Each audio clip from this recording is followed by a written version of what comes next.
how do we now move on to part 4 of chapter 13? We're going to hit a few different topics here, starting with international entrepreneurship. We're not going to cover a lot of these things in great detail, but I want to just bring a few things up. So international entrepreneurship is a process in which firms creatively discover and exploit opportunities outside their domestic markets. Evidence suggests that firms capable of engaging effectively in international entrepreneurship generally outperform those competing only in their domestic markets. Taking entrepreneurial actions outside of the firm's home market involves risk, including currency, market inefficiencies, insufficient infrastructure, and limitations on market size.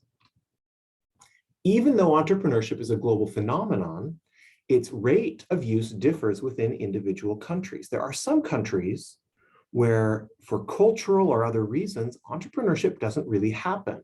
In other countries, there's a lot, and growth rates in the wealth of citizens and national wealth in the most entrepreneurial countries suggests a positive relationship between entrepreneurship and economic productivity. Firms engaging in international entrepreneurship must concentrate more than companies engaging only in domestic entrepreneurship on building capabilities to innovate and acquiring the resources needed to make strategic decisions through which innovations can be exploited successfully. Internationally diversified firms are often stronger competitors in their own domestic markets because they are able to learn and achieve economies of scale and scope afforded by operating in international markets. They also tend to be more innovative.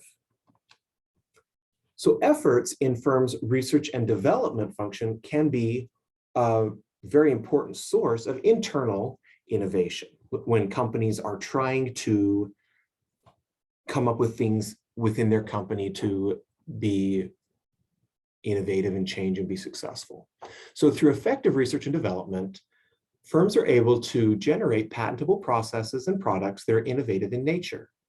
The outcomes of R&D investments are uncertain and often not achieved in the short term, if at all. Thus, patience is required as firms evaluate the outcome of their R&D efforts. There are many companies that invest and pursue innovation through research and development that may never happen. It may happen long-term, and sometimes it may happen short-term. Successful R&D programs require high-quality human capital. You need to have the right people involved.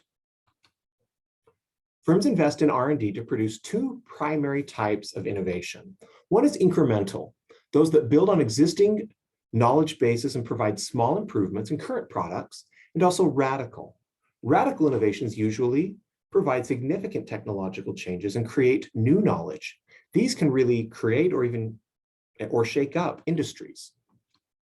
Both types of innovations can create value and help a firm to succeed. So to get into a few more examples of this, I want to just discuss bicycles briefly. Here we can see that bicycles have improved over time. They are faster, they're lighter, they're more ergonomically comfortable and beneficial. They're just better to ride now than they were back in the 1800s. And much of this has happened one increment at a time. And if you take one tweak at a time, with each new release of bicycle, you can end up with a very advanced human-powered machine. This here would be well, specialized as the company, but certainly is a highly specialized bicycle. This one happens to be designed for triathlons. This is the result of incremental innovation. However, this is a radical innovation. This is where it gets started. A new industry is born. So incremental innovations generally are introduced into established markets where customers understand and accept a product's characteristics, and therefore they can also recognize and value these incremental innovations. Incremental innovations exploit an existing technology to provide an improvement over a current product and tend to yield lower profit margins compared to those associated with radical innovations. Companies introduced to markets a larger number of incremental than radical innovations because they're cheaper, they're easier, and less risky. Radical innovations are revolutionary and nonlinear in nature. They typically use new technologies to serve newly created markets. They're rare because of the difficulty and risk involved in their development. They require creativity and imagination and require strong supportive leadership in order to be developed. This can happen, both incremental and radical innovation can happen through different processes within a company. So internal corporate venturing is the term used to describe the set of deliberate activities that firms use to develop internal inventions, and particularly internal innovations. There are two types of internal corporate venturing. There's autonomous strategic behavior and induced strategic behavior.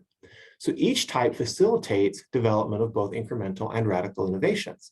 However, a larger number of radical innovations spring from autonomous strategic behavior, and a larger number of incremental innovations come from induced strategic behavior. So autonomous strategic behavior is a bottom-up process in which a product champion, could be an employee, with an idea, pursues a new idea, often through a political process. They have to develop and coordinate the actions required to convert an invention into an innovative product and to introduce that product into the market. So an example of this would be Tony Fadell. He had an idea for a better MP3 player. He was at HP, Hewlett Packard, and he wasn't able to succeed in getting them to do something with this.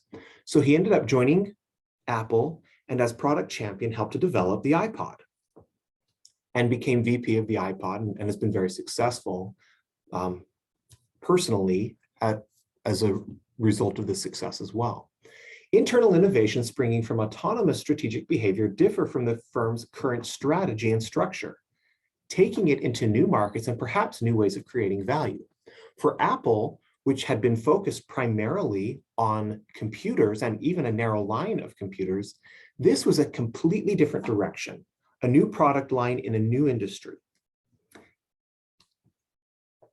There's also induced strategic behavior.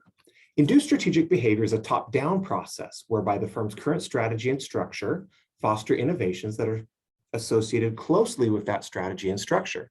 The strategy in place filters through a matching structural hierarchy. The firm's CEO and top management team play an active and key role in induced strategic behavior. Induced innovation allows the firm and its managers to determine the type and amount of innovation desired. So to be innovative and to develop internal ventures requires an entrepreneurial mindset by leadership and as a company, requires risk propensity and an emphasis on execution. Individuals with an entrepreneurial mindset engage the energies of everyone they can inside and outside the organization to bring their dreams and their ideas to success. So question number 4, what role do incremental and radical innovations play in company strategy and outcomes?